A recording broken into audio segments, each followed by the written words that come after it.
For the blade of the sword, we'll use a cube 3D. So again, let's select a cube, and when we do, it'll replace everything here inside our canvas.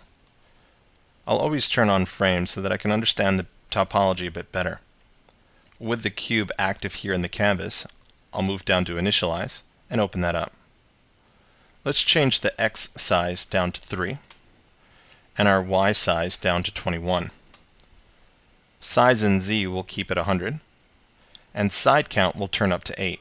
The reason we're turning that up to 8 is because if we take a look right down the shaft of this blade, you can see this is very square. Let's make this a bit sharper on the edges by typing in 8 edges. And you can see we get a nice sharp point there.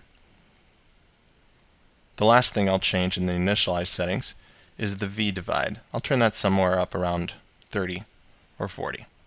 That way you get square polygons again. We're going to use our action line in a bit to stretch this blade a bit longer. But for right now, we'll turn this cube 3D into a poly mesh. So once again, click Make Poly Mesh. Now that we've converted this into a poly mesh, we're ready to add it into our subtools. I'm going to select the handle, which already has the guard subtool loaded in. Open up the subtool palette, and then once again click Append. I'll find that cube that I just worked on and load it in. Again, let's use the action line to get things positioned correctly. I'll rotate and hold Shift to snap this into a perfectly straight-on view. I'll make sure that that blade is selected in the subtool palette, so that's the subtool that I'm affecting.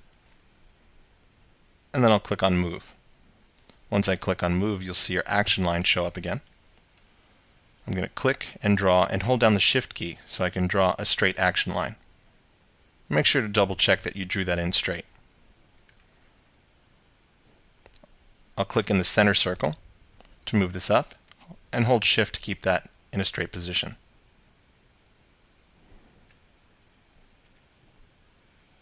Again, I'll redraw my action line, click and drag while holding Shift. This time I'll click in the top circle to draw this blade a bit longer. Again, if I just do this freehand, we'll get it moving in any direction, but if I hold Shift, I can bring that straight up. Grab the center circle to bring that down. And of course you can make your sword as long or as skinny as possible. If things get off a little bit, not to worry. You can either undo and check your action line again, or you can redraw your action line. Just straighten that up a bit.